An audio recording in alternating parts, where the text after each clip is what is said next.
আজকে আমরা পিকনিক খাচ্ছি অফিসে, আজকে ছুটির দিন, তো সবাই পিকনিক খাচ্ছি। আর বিশেষ করে প্যাকেটের ভিতরে গোস্ত অফুরন্ত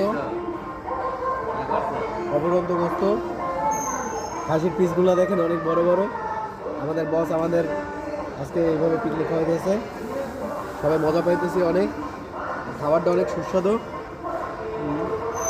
তো দুর্ভাগ্যবশত সবাই একসাথে খাইতে পারতেছি না, ভাগে ভাগে লোক আসতেছে, টেবিলে কাউরে রেখে তারপর আসছি, আর ওরা খাই গেছে, পরে আবার আমি আসলাম।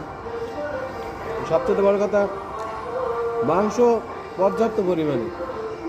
আমরা নেক্সট পিকনিকেও এই যদি বাইরে থেকে নিয়ে আসি খাবার কিনে, তাহলে এখান থেকে নিয়ে আসবো ইনশাল্লাহ।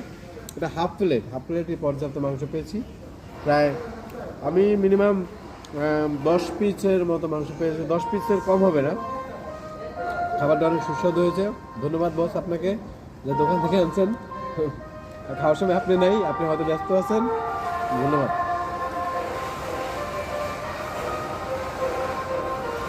রান্নাটা অনেক মজা হয়েছে।